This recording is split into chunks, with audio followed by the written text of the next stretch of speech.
तर 6 खासदारांनंतर शिंदेंच्या शिवसेनेने आता ठाकरेंच्या आमदारांवर लक्ष केंद्रित केल्याचं दिसतंय। थोडं थांबा, ठाकरेंचे 14 पेक्षा जास्त आमदार सोबत येतील असं खळबळजनक वक्तव्य शिंदेंचे मंत्री गुलाबराव पाटलांनी केलं। तर नुकतेच ठाकरेंच्या 4 आमदारांनी शिंदेंची भेट घेतल्याची माहिती सूत्रांनी दिली आहे। यावेळी या आमदारांनी आपल्यासोबत आणखी 12 जण असल्याचा दावा केल्याचं कळतंय। त्यामुळे आता ऑपरेशन टायगर 3 ची जोरदार चर्चा राजकीय वर्तुळात रंगतेय।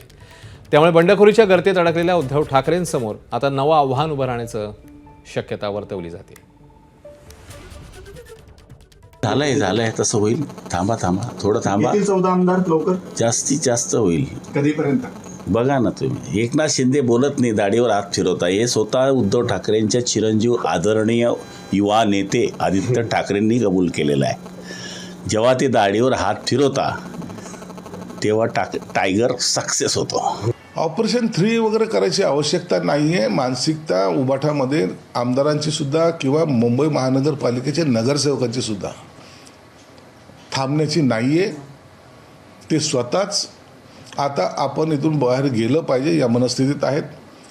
आम्हाला आता ऑपरेशन टायगर 3 करायची आवश्यकता नाही, परंतु ज्या वेळेला अशी वेळ येईल त्यांनी जर आवाज दिला तर आम्ही त्याला निश्चित देऊ आणि ते जर येत असतील तर त्यांचं आम्ही स्वागतही करू।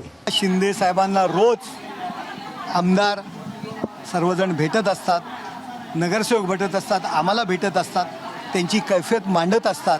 कारण उद्धव ठाकरे यांना वेळ नाही आहे आमदारांना भेटण्यासाठी, नगरसेवकांना भेटण्याकरता वेळ नाही आहे। एकनाथ शिंदे साहेब वेळ देतात आणि आमदारांना माहिती आहे आता संजय राऊत यांच्या नादाने हा पक्ष काँग्रेसमध्ये विलीन करणार आहेत।